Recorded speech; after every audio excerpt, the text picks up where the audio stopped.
Cuban-American Treaty of Relations 1903.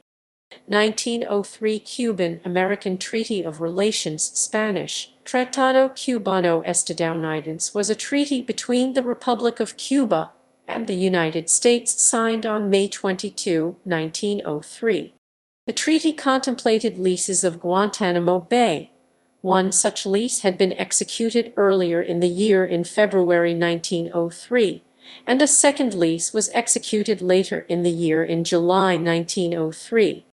1903 Treaty of Relations. U.S. law directed the President to cede control of Cuba to its government only when that government had endorsed the 7 provisions established in U.S. law by the Platt Amendment of March 1901. 1903 Treaty of Relations noted that Cuba's Constitutional Convention had, on June 12, 1901, added the Platt Amendment provisions to its constitution on February 21, 1901.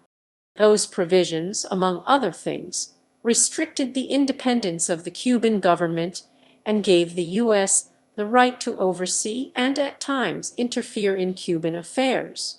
The Cuban government had taken power and the U.S. withdrawn its forces as of May 20, 1902. The final provision of the Platt Amendment required that its other provisions be adopted by treaty as well. The Treaty of Relations, signed in May 1903, accomplished that. 1903 Treaty of Relations was used as justification for the second occupation of Cuba from 1906 to 1909. On September 29, 1906, Secretary of War and future U.S. President William Howard Taft initiated the second occupation of Cuba when he established the Provisional Government of Cuba under the terms of the treaty Article 3, declaring himself Provisional Governor of Cuba. On October 23, 1906, President Roosevelt issued Executive Order 518, ratifying the order.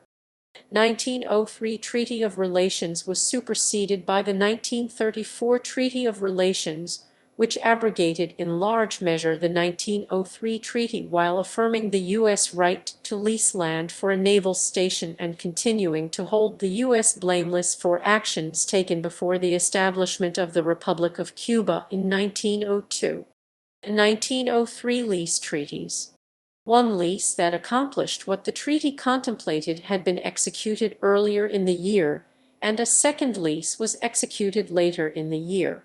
The lease treaty agreed to from February 1623, 1903 stipulates that the Republic of Cuba lease to the United States specific lands in Cuba, notably the land that surrounds Guantánamo Bay, for the purpose of coaling and naval stations, for as long as necessary.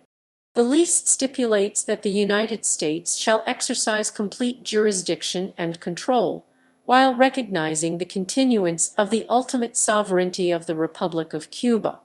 Cuban vessels involved in trade will have free passage through the waters. The United States has the right to modify the waters as necessary.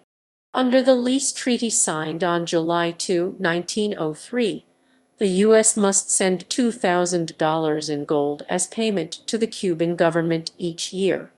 After the Gold Reserve Act of 1934 removed the U.S. gold standard, lease payments were made in dollars. The payment due on July 2, 1974, was made by check in the amount $4,085. With inflation, $2,000 of 1903 dollars would be worth about $4,085 in 1934 and would be further increased to over $52,000 in 2013. However, the payment remains at $4,085. Since the Cuban Revolution, the Cuban government has cashed one of these checks, and only because of confusion in the early days of the revolution. The other checks made out to Treasurer General of the Republic, a position that has not existed since 1959, were once shown stuffed in a desk drawer in Castro's office during a television interview with him. American Perspectives. The treaty fell short of the original desires of both the United States government and its military cabinet in Cuba. Their aim was to lease 4 naval bases located in strategically favorable port areas of Cuba, including Guantánamo Bay. The other 3 were Bahia Honda close to the Cuban capital of Havana, Cienfuegos, and Naip Bay. Cuban perspectives. The government of Cuba argues that the base is a constant affront to its sovereignty, taken under duress and maintained under the threat of atomic force. It has complained that weapons are smuggled into Cuba through the base, and that the base shelters criminals fleeing from Cuban justice. Cuban-American professor Alfred Morris de Zayas argues that the lease may have been invalidated by material or fundamental breaches of its terms. The February 1903 lease, in Article Roman II, states that the United States is allowed generally to do any and all things necessary to fit the premises for use as coaling or naval stations only, and for no other purpose. He questions whether the prison facility meets those criteria.